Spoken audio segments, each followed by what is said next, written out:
या औचित्यासाठी किंवा महिला दिनाचा एक विशेष म्हणून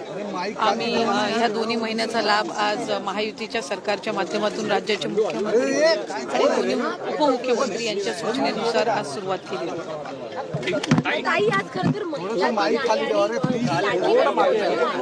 काही योजनेवरती अनेक टीका देखील केली गेली, विधान परिषदेमध्ये देखील प्रश्न उपस्थित केले गेले, मात्र आता त्यांना हप्ते मिळत आहेत, तर मग नक्की काय भावना व्यक्त करा?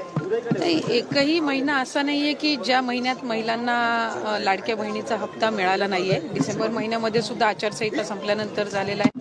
जानेवारी महिन्यामध्ये सुद्धा वितरित झालेला आहे. फेब्रुवारी महिना आणि मार्च महिना 8 मार्चचं उद्दिष्ट आम्ही ठेवून त्या ठिकाणी ती तयारी करत होतो, जेणेकरून एक विशेष त्या दिवसाचं एक औचित्य साधून ते आम्हाला महिलांच्या खात्यापर्यंत पोहोचवता येईल. त्याच्यामुळे टीका तर या योजनेवर सुरुवातीपासून होत झालेली आहे आणि त्या टीकेकडे फार लक्ष न देता महिलांच्या आयुष्यामध्ये सकारात्मक बदल करण्याच्या दृष्टिकोनातून ही योजना आम्ही यशस्वीरित्या राबवून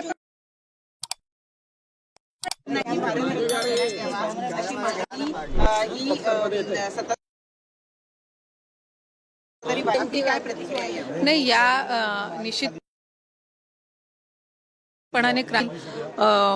आणि आमचे सन्मान्य वरिष्ठ सदस्य आहेत, ते माजी मंत्री सुद्धा आहेत, यांनी केलेली आहे आणि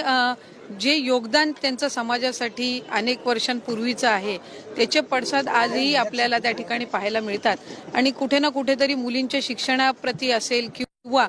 त्याचबरोबर समाजामध्ये जी काही सुधारणा आहे ही याची जी सुरुवात असेल एक सकारात्मक पाऊल असेल आणि